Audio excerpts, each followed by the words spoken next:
All right, ladies and gentlemen, we're so happy today. We got Mr. Josh Groban here with us. 从来没有想过我可以跟 Josh Groban 直接在线上就做这样子一个访问, but that's because he's coming to Taiwan very, very soon. 第一次到台湾来, and ladies and gentlemen, here he is, Mr. Josh Groban. How you doing?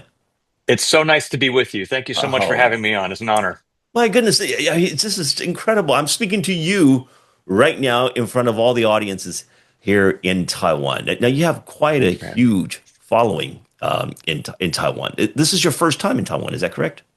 It is. I can't believe it's my first time, but it is, and so this will be a an outpouring of love for me to say thank you, first of all, for the patience from all Mhm. my wonderful audience in Taiwan.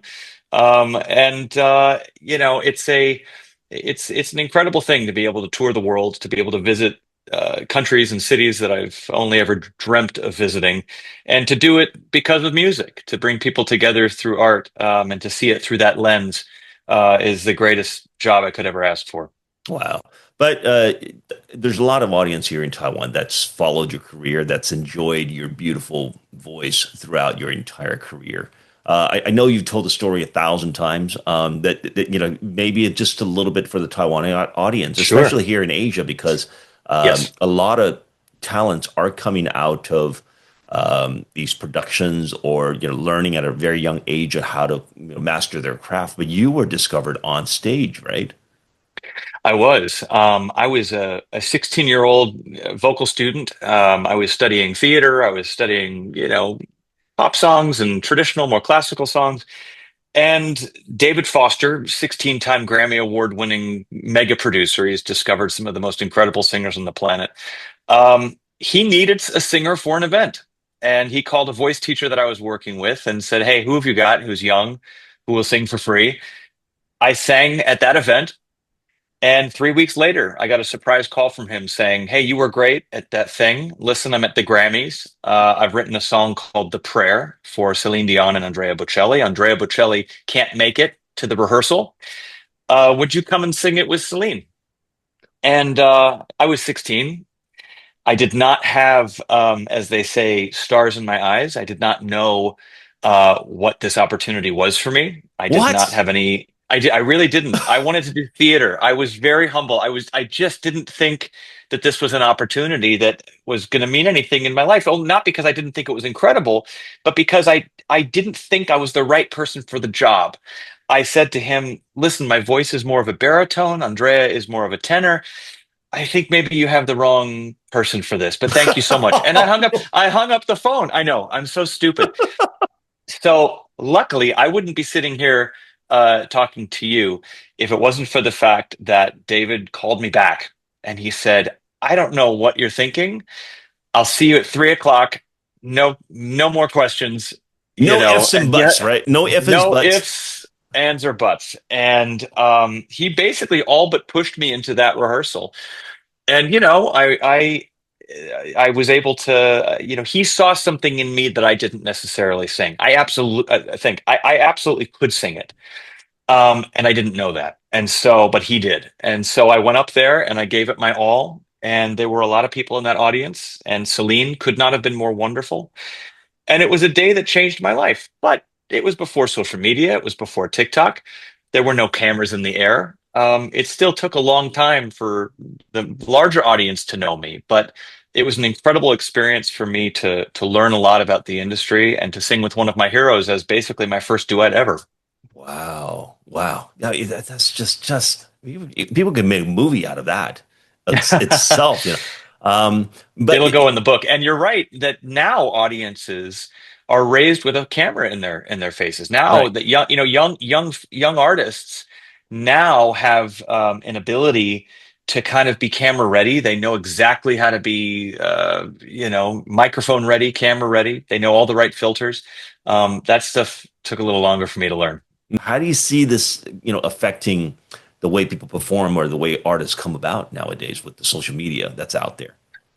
Well, I think the good part of it is there is not nearly as much gatekeeping as to who can and can't make it into the business. Mm, Nowadays, you can develop your own audience. You don't necessarily need a record label to put your songs online, to cultivate a crowd, to express yourself to a Right. larger number of people.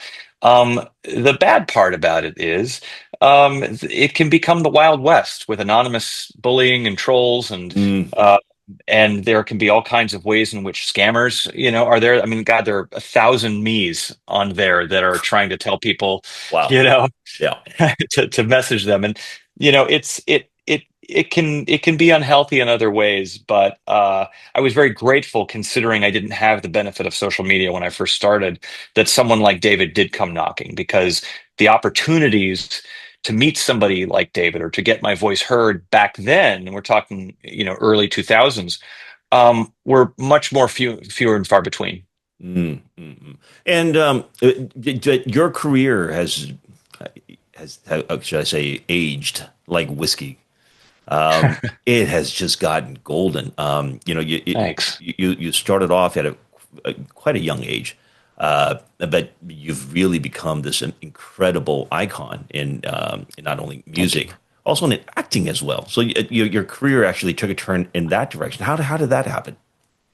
I'm just now celebrating my 25th year since my first album came out, and I can't believe how fast it's all gone. But I feel very fortunate that the things that made me feel very lonely when I started, which was that I didn't feel like I really fit into any one category, um, are now the things that I can look back and say, oh, that was actually a blessing, because it allowed me to keep my head down and really write my own playbook, to really kind of create my own fan base and my own world and my own genre, and to kind of do things in a way that were more nuanced than if I was always chasing like a specific hype or a fad that I fit into.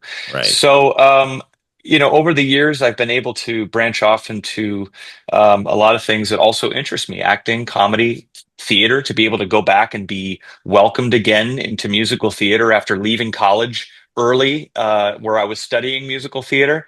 uh, Honestly, I feel like I have an extremely fortunate career, where every time I want to do something that might teach me something, scare me a little bit, and expand my own abilities, my Mhm. fans are right there with me, and they want to take that journey with me. So Wow. that's a really fun place to be.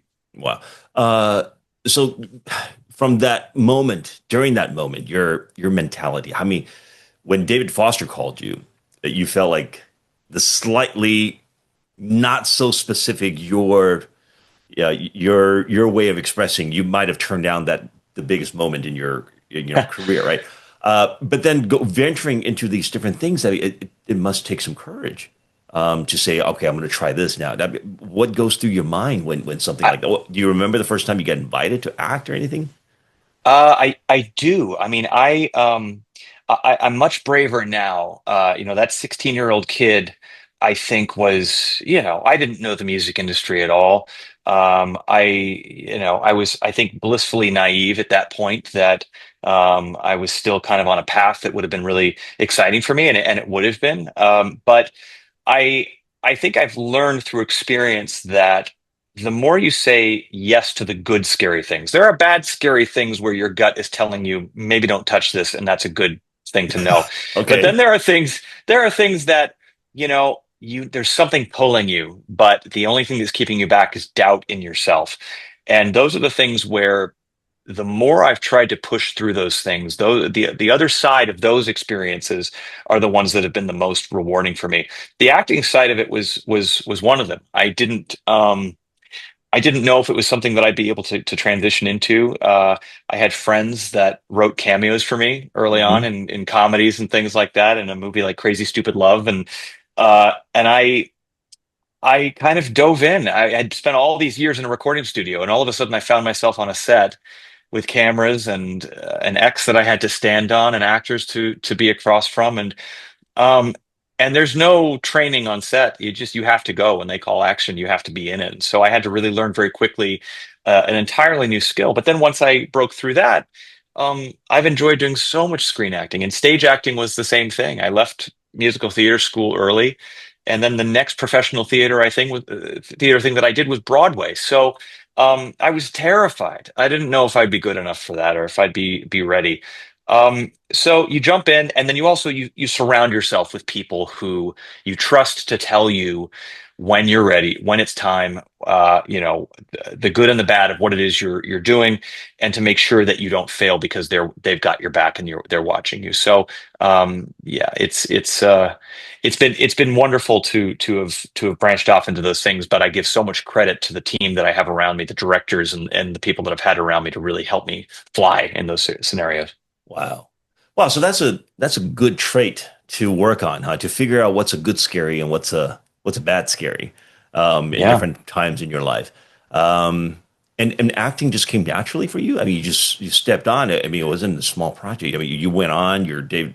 You are who you are already. You are Josh Groban, and people have expectations, but you kind of just did it right off the bat. I learned that, I love to tell stories. And all this time that I've been singing, I so enjoy connecting, emotionally and telling stories with my music. Whether I've written it or whether I'm interpreting, every time I start a song, I want to get to everybody's, their hearts and their souls about what this song is about, and to connect with these universal emotions and feelings that we all have in the storytelling of that. And then I realized with a script, even with a character, tapping into that honesty, that emotional honesty, and telling stories through a script or through a character, Mm. you're tapping into a lot of the same places. And so I'm looking for truth in song. I'm looking for truth in music. I don't ever want to put anything on that's phony, or contrived or show offy. I want it to be from the heart, every note that I sing. And so I knew very well what that feeling is from my music. And then I thought to myself, with every script that I take on, I need to find that feeling too. Is it phony? Am I putting something on that feels like a something I should do but isn't really honest? Those gut checks are with you whether you're acting or whether you're singing, and it really just comes down to connection. But but you're so it seems like you make it sound and look so easy. You must have done hundreds, if not thousands, of shows. And every single one has been perfect. I mean, have you ever had? No. Oh yeah. No. I'm laughing to myself when you say that, because I I really, I've had to embrace the imperfections. That's been another big part of getting older and wiser, is that there is no perfect. And that's absolutely okay. In fact, people want imperfect because it's human. And so I've had shows where I felt like I really hit the mark more than others. And I said, no, that all went really, really well, and then I've had shows where I've fallen down a staircase in the middle of a show. I had a song that I drank too much soda before the concert and I burped in the middle of a No song. That way. happened. Yeah, that happened. And we have these in-ear monitors. Me and the band can hear much more sensitively than sometimes in the audience. And I'm singing this very, very serious Italian song called Perte. And I'm going, Perte, Perte, vivrò. And it just came out. And I looked around to the rest of my band, and they're all just kind of, you know, doing this. And a few people in the audience heard it, but things happen. I've forgotten lyrics. I sing in so many languages sometimes. There has been times when gibberish just comes out because I have an absolute, brain fart. And I don't know how that word translates, by the way, but brain fart. I can't wait to see how they Braveheart. translate that. Okay. Yeah. But yeah, no, nothing is perfect. And in fact, I had a great director when I actually said to her, um, oh God, I almost got there, but it wasn't perfect. And she said, Josh, perfect is for jerks. And I said, oh, I'll take that's that. okay. I'll take that. Yeah, I'll take that.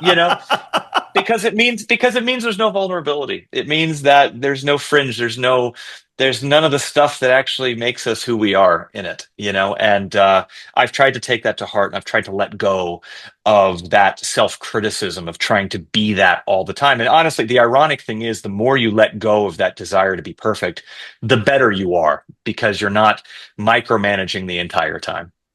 You see that? See, that's the side that we don't get to see. Maybe you're in your fan Oh, base's mind. You're so perfect. There's no it's blooper reel for you. Trust me, there is. And There is. I always listen. The amount of blackmail blooper footage that my record label has of me messing up all kinds of things, promo, liners, songs, the number of missed notes that my producers have of me. Listen, my job as an artist and an entertainer is that when I am in front of people who've paid their hard-earned money to escape from the world and to come into a place to be swept away, it is my job and my privilege to be what to be everything that they want the night to be. Hmm. It's a standard that I hold myself to. They don't have to see all of the countless scales that I'm doing backstage. They don't have to see how if I wake up in the morning and I don't feel very good, all the crazy weird noises that I'm singing in the shower and the steam to get my voice in shape, or the stretching that I'm doing, or the anxiety, the pacing that I'm doing. They don't have to be a part of that, and they shouldn't. That's not what they're buying a ticket for. They're buying a ticket for the 2 hours of all of what that hard work is for. Mm. And by the way, it's not just for them. The joy that I get from what I worked so hard to finally be able to do for those couple of hours is worth it for me too. We are all escaping. Mm. The reason that I go through the missed notes and the warm ups and the anxiety is because the happiest that I ever am is on stage when I feel like the best of what I have to offer is coming out of me, and that we're all connecting through this music together. So it's a little bit like an athlete that way. I think that there's a lot of similarities between the way an athlete gets ready for a game Hmm. and how it feels to play the game at the best of their ability, and how it feels to get ready for art at the best of your ability. It's Mm. hard work. There are no shortcuts. There's a lot of ugliness that is involved in getting yourself, ready to go. But at the end of the day, if you can reach that level, it's worth it for you and for your audience. Yeah, that 2 hours of gold that you're That's it. sharing That's with everybody.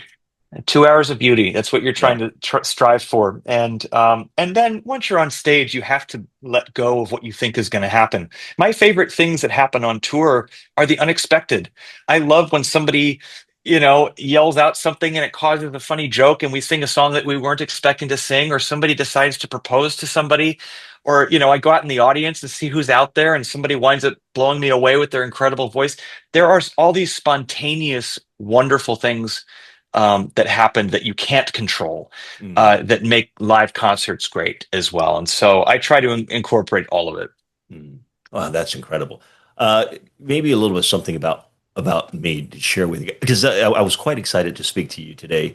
Not only because I've been a fan of your music for such a long time, and and I love comedy. I've seen many of your cameos Thank and you. parts in different things, and then you Thank you. ventured off into musical. For me, I've been doing television work and radio work at the beginning of my career, and then but I've always loved music. And then a few years ago, this kind of took me in a different direction. I started doing musicals in Asia. So I've done a couple of productions with Ang Lee, the director from Asia, Fantastic. and Yes. then a little while ago, this is a few years ago, I was performing in a off Broadway show, The Mm. Fantastics. We did a tour in Asia, Oh, and fantastic. yeah, I and love the you Fantastics. right, and you sang that song before. That's right. Try to remember. Try to remember. I mean, you did a One of the greats. beautiful. Thank you so much. Did you sing that song in your production? Yes, I did. I was gonna say, because your speaking voice is so beautiful. I was going to ask you how much singing, is Oh, involved in your life, thank you. and so you know exactly what I'm talking about. There is Yeah. something not only about how important it is, how wonderful it can feel to be on stage, but also it sounds like for you as well. And being the legend that you are, you don't get there without deciding to branch off into other things that interest you, and to stay a student of life. Yeah. It is everybody feels always so scared to kind of lose what it is that keeps you where you're at. Yeah. And the secret is that the more you explore and the more you try, the more interesting it is for everybody. It's a win-win. So kudos to you. I hope to sit in the audience and hear you sing those beautiful songs Oh, someday. thank you. Thank you so much. One from one theater kid to another. And is that where you're most comfortable now, from acting to singing and in a musical when you're doing both? It was my original dream. Hmm. So, anytime I have the privilege of going onto a stage, Broadway or otherwise, where um, I get to tap into the acting and the singing side to sing songs from musicals, to play a character. I think it is my soul's sweet spot. I really do. Hmm. Um, the fork in the road that happened on that day when I sang with Celine was one that I wouldn't give up for anything in this world. It was the greatest change of plans that I could have ever possibly hoped for, because it's taught me about who I am as an artist. It's taught me about the stories I want to tell. It's allowed me to explore my own creative soul. And in that way, it has enriched every role that I wind up having on a Broadway stage or in a film role. The fact that I've had this chance to spend 25 years expressing myself as Josh, as me, has made all of the rest of it so much richer. And so I think that at the end of the day, I think lots of people out there watching, perhaps, even if it's not creative, have found that different opportunities have come at different unexpected times. And the thing that you thought you were going to do, it's something else happened, and then you Yeah. wound up going over this direction, and the river flowed over here, and you're still looking at that thing over the, all of us deal with that. And I think the Mhm. beauty of a well-lived life is that we flow with the water and we see what it has to offer us. And so many times, people that I admire, that I think they just flowed with the right current their whole life. Mm. The more I talked to them, the more I learned that actually that current over there was the one that I was looking for, and I got swept over here. But being over here taught me more about what I want to do over here. And Ah. it there I think that sometimes there is a reason for us to learn from all of the unexpected paths. And I could have just gone right into theater right when I was 19. I would not have been, um, I don't think, as good a performer, as nuanced a performer. Mm. Um, I would not have had, I think, as much to bring to that world if I had not gone with the river that took me. And so now I have both. Right.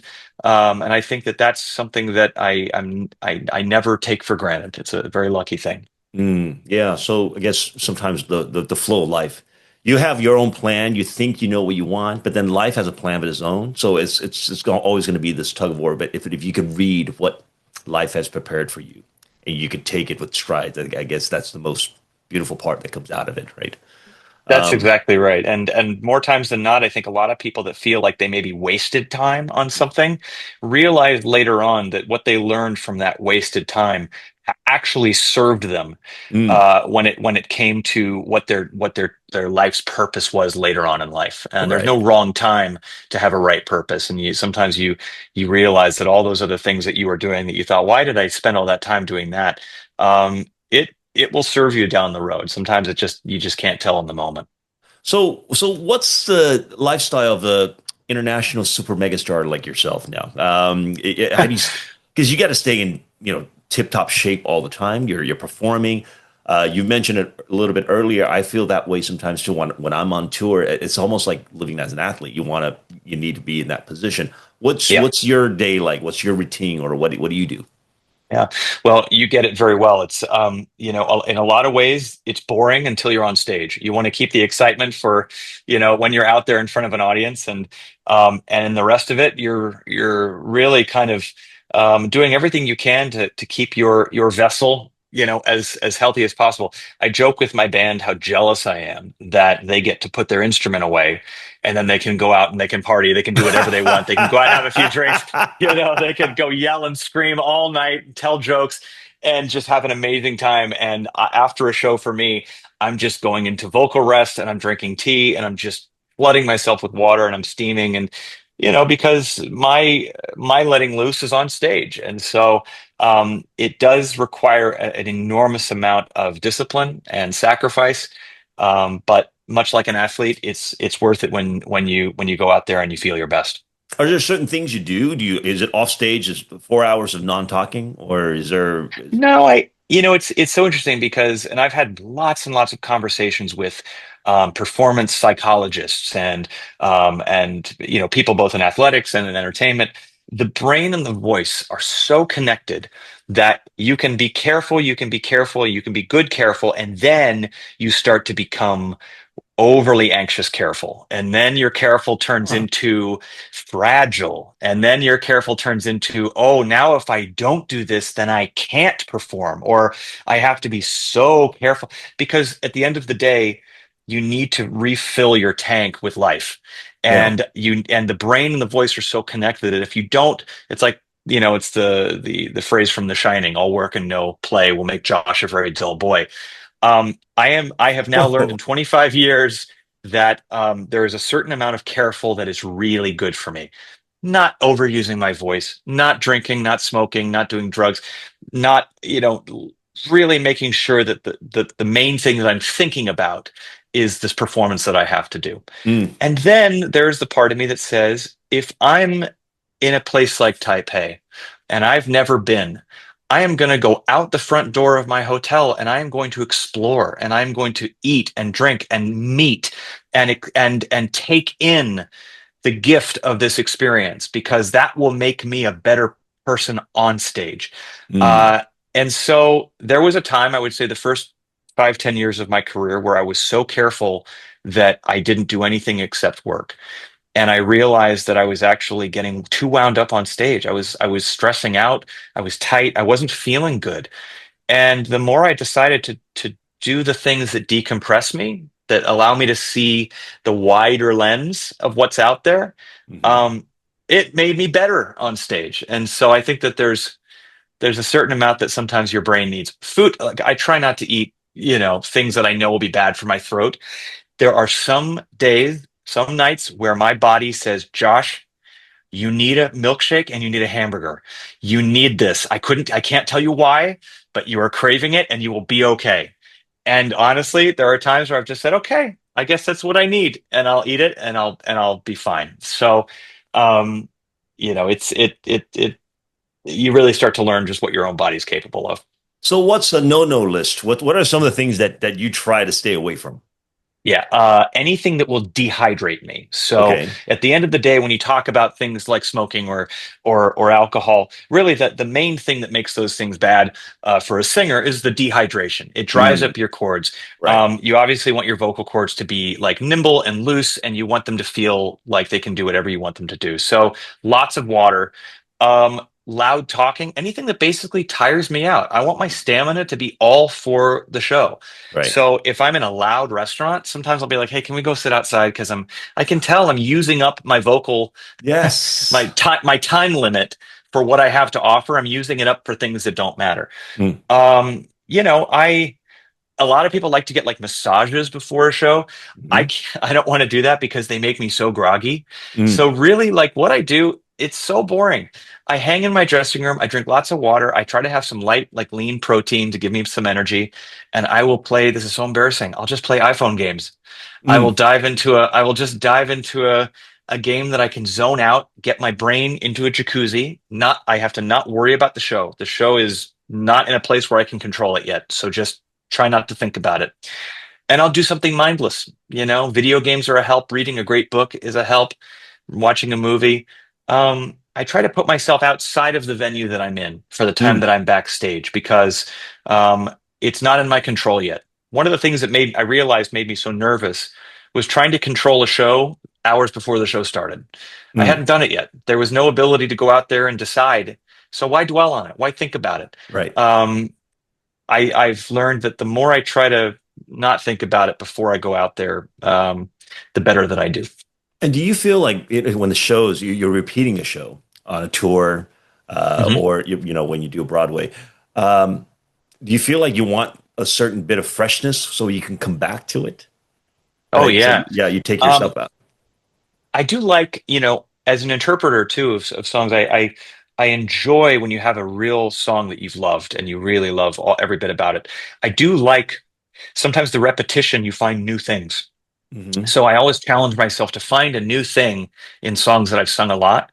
And then I also try to mix up the set list. I try to make songs, make shows very personal to the cities that I'm in. Mm. I try to bring freshness in Taipei, for instance. We're going to have an entire orchestra and choir that are all Taiwanese. And so, it's going to be, a very local, wonderful local flavor there, which is always very exciting for me. Wow. And so, um, it's you got to find those things, but Broadway, you can't change anything. Yep. Broadway, Yep. as you It's know, you pretty have to do fixed, it. right? Yeah. You have to really love the story you're telling because you're going to do it 300 A times. lot. And Yeah. I'm very lucky that the two shows I've done, Sweeney Todd being my dream since I was 10 years old, Wow. um, I have loved the shows that I've done so much that the thought that I can do it again for someone in the audience who has never seen it before was enough for me to feel like it was the first time every time. And I feel that way about my concerts too. Even if I've sung certain songs, a song like You Raise Me Up, for instance, that I've sung, countless times, thousands of times over the last 20 years. The moment I sing it, I think to myself, there's somebody out there who really needs this song. There's somebody out Mm. there who maybe hasn't heard this song. And when the audience starts to get their lights out and they start to sing along, and I think, oh, maybe we all need this song tonight. I find freshness in it every time Yeah. because music can do that, and that's the amazing thing about it. Wow. That is beautifully put. And then coming to Taiwan a little bit now. Let's talk about that. This is your first time in Taiwan. It is, Yeah. yeah. I'm so excited to visit. Have you had any expectations? Have you heard about Taiwan before? What's your impression of Taiwan? Well, the impression that I have of Taiwan, especially from people that I know who've been there, is just the incredible, mix of cultures and music and Hmm. food. The street food, I can't wait to walk around and just take a bite of everything. I've heard the bubble tea is also very, very good, so I'm Ah. excited to try that.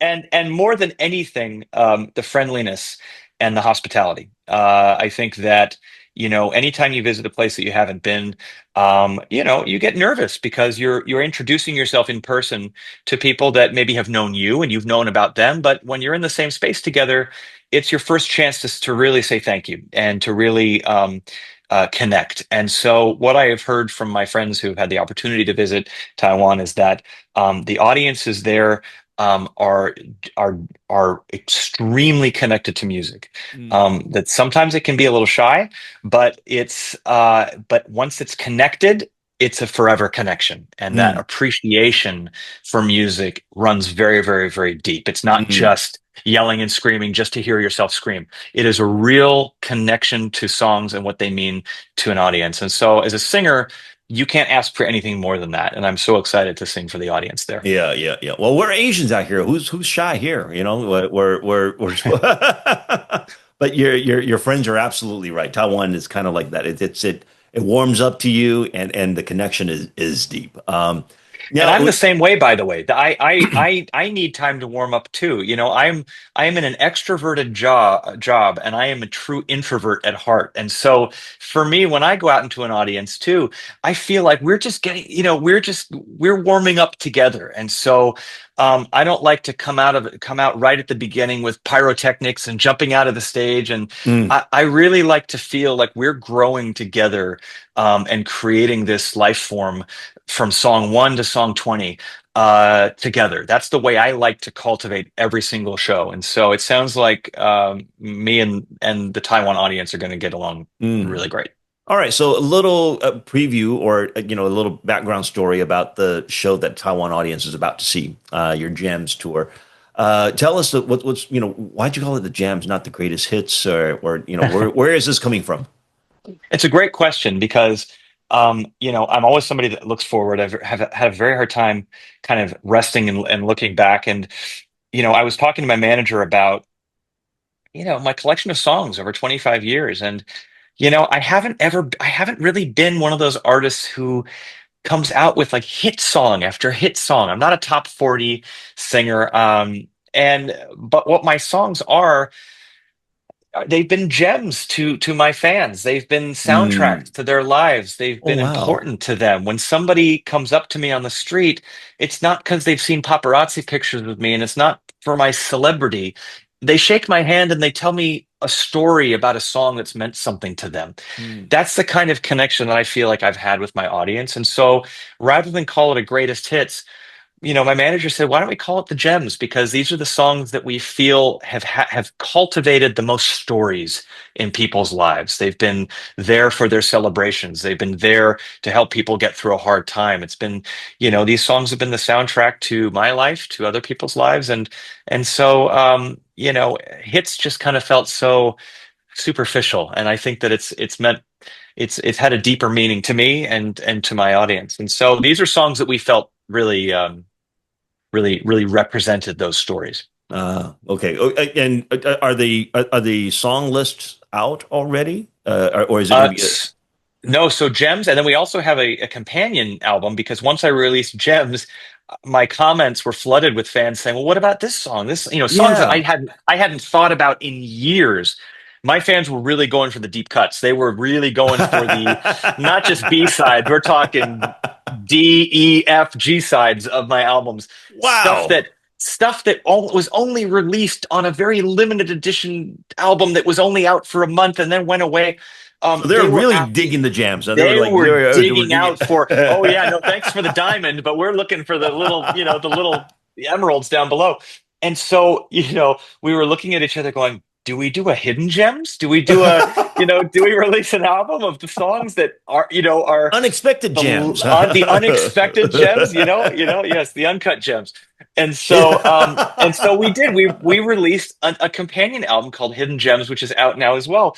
And it's got songs that are the harder to find that we never felt like really got the light of day that they deserve, but Oh nonetheless wow. have found an audience. And so to answer your question about what my set list might be in Taipei, it will be a combination of songs that I know my audience has grown up listening to, songs that I know represent the best known that my audience will have been introduced to me for, and then it will be songs that I feel have those that are the gems and maybe a few of the hidden gems that I feel best represent the arc of what my 25-year story has been.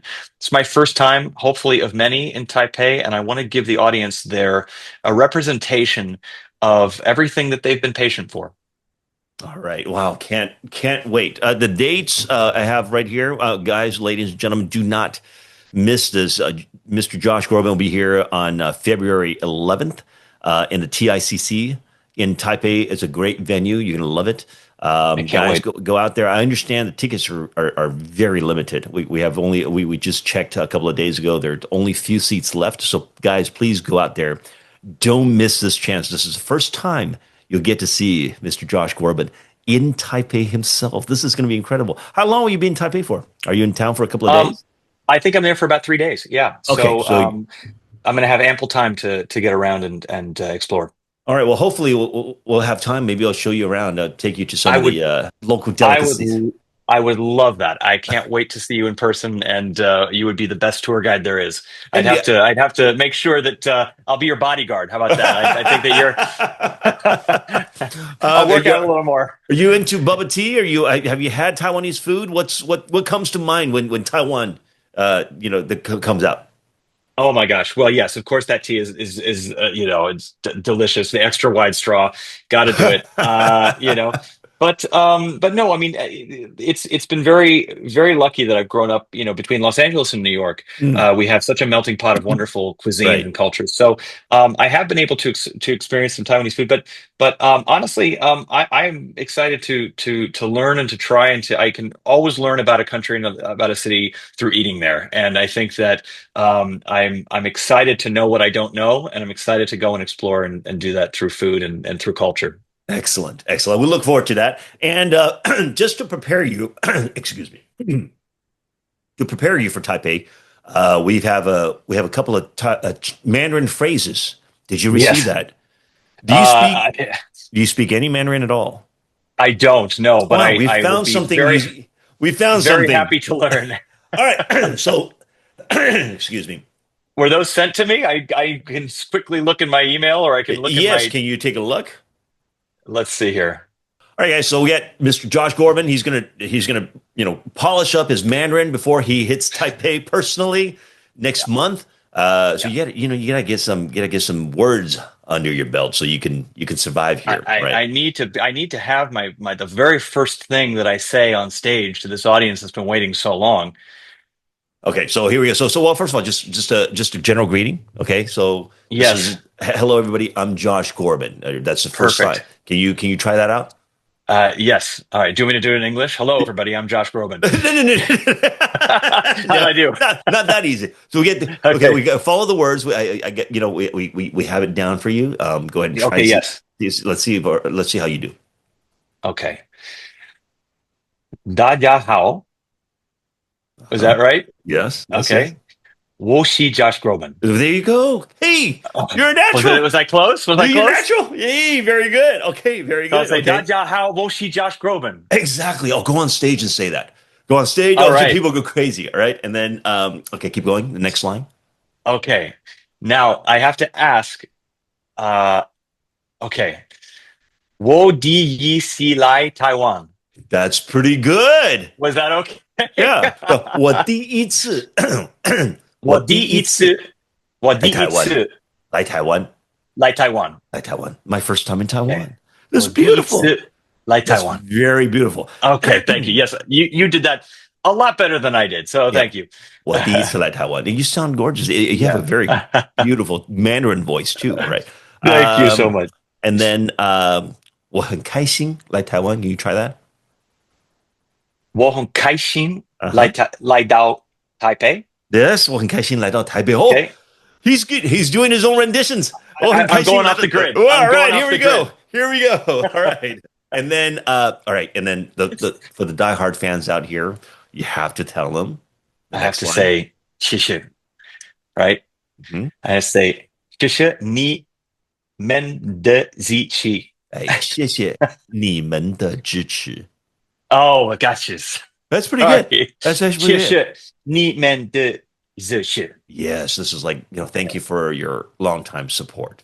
All right. Yes. All right. Which So I, these so are I some of will. So I have time now to practice these yes. and All to right. make sure that these are much better than they were just now. But that was my very first time ever trying to speak it. So I hope you'll forgive me and allow me Oh, some no, you practice sound time. great. So those are for your diehard fans. Now I'm going to show you a couple of lines so you can do on the streets when you're out there. All right. So just Okay, follow, sounds good. just follow after me. Okay.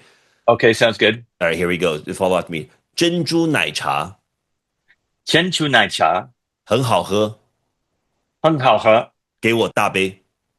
给我大杯。There you go. Can you say it together? No. 珍珠奶茶 I don't think so. 珍珠奶茶很好喝，给我大杯。珍珠茶，珍珠奶茶珍珠奶茶很好喝， Yeah. 很好喝，很好喝，给我大杯。给我大杯。 There you go. There you go. Okay. All right. Okay. You just said Bubba tea tastes great. Give me the big one.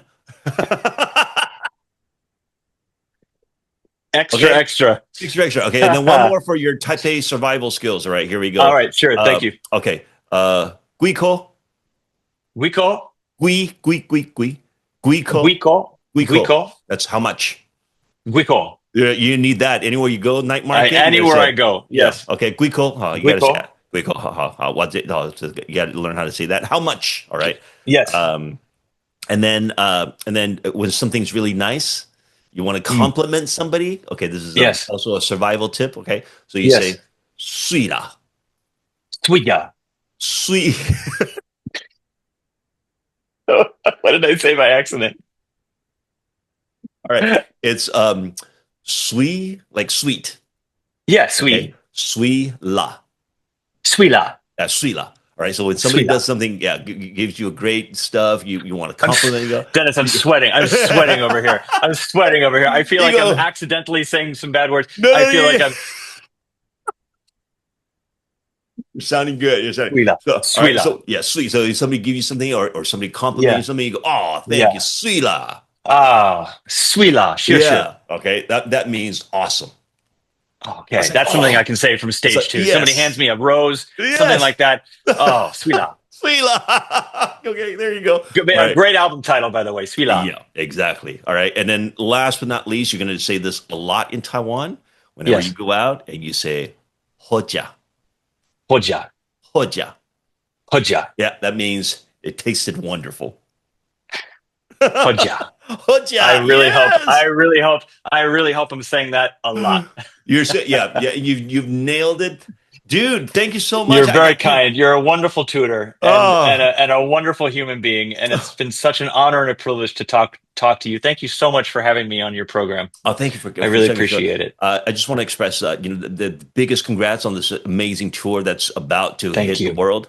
And we're really looking forward to seeing you, guys out there who haven't gotten tickets yet, or you've gotten tickets already. You guys know now what you're going to be expecting very, very soon. This is going to be the most incredible concert you've seen in a very long time. We're all looking forward to it. I want to thank you so much for speaking to us. Hopefully, we'll have a chance to meet in Taiwan. And good luck on your incredible tour. I really look forward to it, and I'll see you soon. Thank you All all right. so very much. Thank you so much. Thank you guys. 谢谢，谢谢。